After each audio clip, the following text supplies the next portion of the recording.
Alors, dans le paragraphe suivant, nous allons décrire l'ensemble des solutions d'une équation linéaire. Donc, c'est-à-dire, on prend f, une application linéaire de E vers f, on fixe un vecteur v dans l'ensemble d'arrivée, et on regarde l'équation pour quel vecteur u on aura f de u égale v. Alors, il y a deux cas. Si v est dans l'image de f, donc ça veut dire qu'il existe au moins une solution. Alors, on suppose qu'on en connaît une qu'on appelle u0. Eh bien, l'ensemble des solutions de l'équation f de u égale v, c'est l'ensemble des vecteurs qui s'écrivent u0 plus x, où x est dans Rf. Alors là, on reconnaît quelque chose qu'on a déjà vu. u0, c'est ce qu'on appelle une solution particulière de l'équation complète. Et x, c'est dans Rf, donc c'est solution de f de x égale 0, c'est ce qu'on appelle une solution de l'équation homogène. Donc en fait, les solutions de l'équation complète, c'est une solution particulière de l'équation complète, plus une solution générale de l'équation homogène.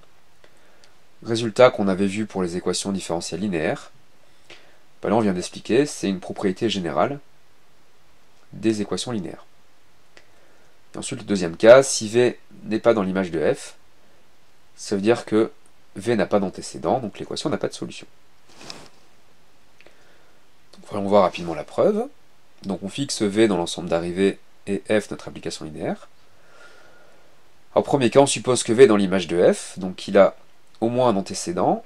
On suppose qu'on en connaît un qu'on appelle u0. Alors ensuite, si on prend u un vecteur de E, dire que f de u égale v, c'est équivalent à dire que f de u, c'est f de u0, parce que f de u0, ça fait v. Comme dans la démonstration précédente, on fait tout passer à gauche et on utilise que f est linéaire, donc on arrive là. Que la fonction s'annule, on traduit ça par le vecteur appartient au noyau. Et donc dire que ce vecteur appartient au noyau, on traduit ça par il existe x dans le noyau, tel que u moins u0 ça fait x, donc u égale u0 plus x. Donc c'est ce qu'on voulait démontrer. L'ensemble de solutions de l'équation f de u égale v d'inconnu u, c'est les vecteurs qui s'écrivent u0 plus x, où x est dans Rf. Donc notre solution particulière, notre solution générale de l'équation homogène. Alors pour 2, on procède par contraposé.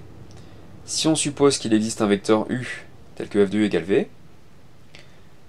alors comme u est dans E, f de u c'est dans l'image de f, et comme f de u égale v, donc v est dans l'image de f. Donc par contraposé, si v n'est pas dans l'image, c'est que ceci est faux, ça veut dire que l'équation n'a pas de solution.